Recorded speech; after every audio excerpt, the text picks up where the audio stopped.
वो कोकीन जो बिल्कुल ओरिजिनल हालत में होती है उसको उन्होंने ना सिर्फ रिकवर किया है, किन लोगों से रिकवर की है। Properly intelligence based tip of के ऊपर ऑपरेट करते हैं। ये 15 करोड़ से ज़्यादा मालियत की रिकवरी है जो कोकेन की हम इनको ढूंढते हुए 6 के 6 मेंबर्स हमने अरेस्ट किए हैं। 1 ग्राम जो है वो 30,000 प्लस की फरोख्त करते हैं। तो इसका क्या मैकेनिज्म आपने आगे सोचा? एक तो हम डिटेक्शन करेंगे पूरे गैंग की जैसे अब की है, हम उनको इंशाल्लाह ताला निशाने इबरत बनाएं। पेरेंट्स अपने बच्चों को वॉच जरूर करें। प्रोग्राम क्राइम रिपोर्टर के साथ मैं यासर शमून खान इस वक्त ऑर्गेनाइज क्राइम यूनिट के दफ्तर में मौजूद हूँ।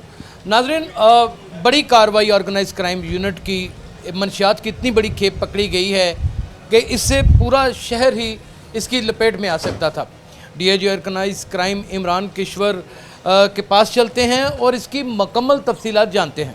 इमरान साहब, ये अक्सर हमने देखा है कि जामियात के इर्द गिर्द या जामियात के अंदर जो मंशियात फरोश पकड़े जाते हैं या उनसे जो मंशियात आप लोग रिकवर करते हैं, मंशियात भी रिकवर हो जाती है, बंदे भी पकड़े जाते हैं, लेकिन ये बगैर सुलतकारी के काम तो हो नहीं सकता। क्या उनके सुलतकार भी पकड़े जाते हैं या फिर इसके ऊपर अभी काम हो रहा है? मैंने बता दिया इंटरनल अकाउंटेबिलिटी भी साथ इंटरनल अकाउंटेबिलिटी हम वो कर रहे हैं। और जो भी चेन में है, मतलब इसमें कोई एक्सेप्शन नहीं है, चाहे वो पुलिस ऑफिसर हो, चाहे वो गवर्नमेंट का किसी और महकमे का मुलाजम हो, जो भी होगा हम उसको ज़रूर अनमास्क करेंगे। DIG organise crime unit Imran Kishwar साहब इस वक्त हमारे साथ मौजूद हैं। नाजरीन, इसमें कोई शुबा नहीं है, ऑर्गेनाइज क्राइम यूनिट ने मंशियात में पकड़ने में हमेशा एक अपना मावन किरदार अदा किया है और इस दफ़ा तो रिकॉर्ड कायम कर दिया है। वो कोकीन जो बिल्कुल ओरिजिनल हालत में होती है उसको उन्होंने ना सिर्फ रिकवर किया है, कितनी रिकवर की है, किन लोगों से रिकवर की है, इसके पीछे अवामिल क्या हैं, ये कहाँ कहाँ फ़रोख्त होती थी, आज सब कुछ डीआईजी साहब से जानेंगे। सबसे पहले आपको मुबारक कि आपकी ये एक बहुत बड़ी सक्सेस है। और ये सब कुछ कैसे मुमकिन हुआ? ये आपको पता है बड़ा एक पेशेंट प्रोसेस होता है और हम हर गैंग के अंदर properly intelligence based tip of के ऊपर ऑपरेट करते हैं। अच्छा। और उसके बाद आहिस्ता आहिस्ता उनको इनके अंदर पेनिट्रेट करते हैं गैंग के, और उसके बाद फिर एक एक करके उनको हम क्लोज़ करना शुरू करते हैं। ठीक है। ये 15 करोड़ से ज़्यादा मालियत की रिकवरी है जो कोकेन की हमने की है। ये 6 मेंबर गैंग था जिसमें 3 फॉरेनर्स हैं, इटालियन, स्पेनिश और यूके के नेशनल हैं। ये इन्वॉल्व थे। जो हाई एंड किस्म की जो मुनशियात है वो बाहर से भी लेके आते थे थ्रू सी और इंटरनेशनली, और उसके बाद फिर डोमेस्टिक सप्लाई भी देते थे और डोमेस्टिक भी लेते थे केपी से भी। तो ये तमाम लिंकेजेस हमने इनको ढूंढते हुए 6 के 6 मेंबर्स हमने अरेस्ट किए।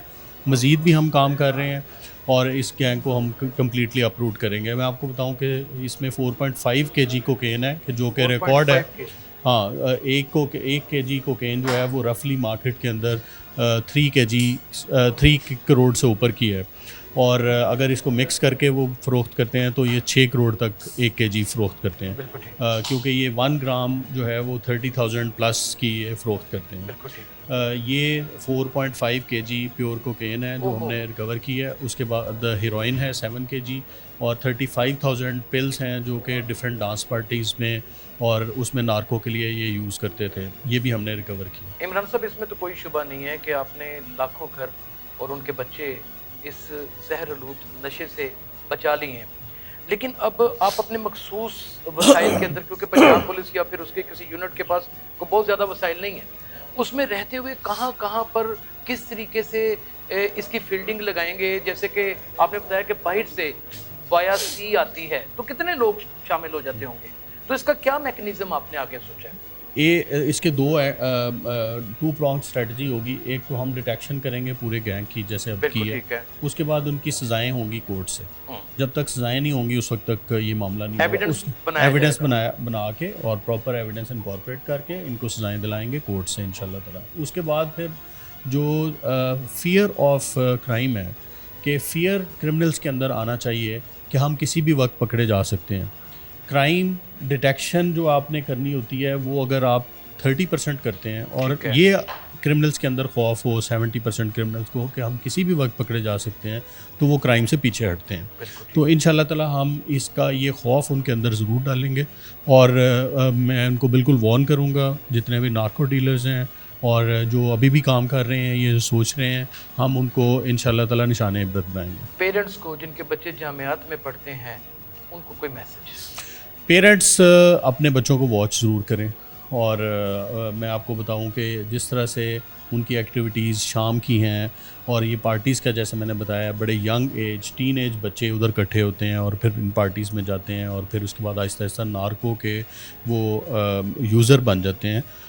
ये बच्चों की एक्टिविटीज़ को वॉच करना और उनकी अगर रवैये में कोई तब्दीली है तो ये ऑब्ज़र्व करना पेरेंट्स की प्राइम रिस्पॉन्सिबिलिटी है। प्राइमरी रिस्पॉन्सिबिलिटी है। मिल्लत के साथ रब्त अस्तवा रख, बेबस्ता रह, शजर से उम्मीदें बाहर रखा। ये उम्मीद की जो कैफियत है वो यकीन में ऑर्गेनाइज क्राइम की काविशों से बदलती चली जा रही है।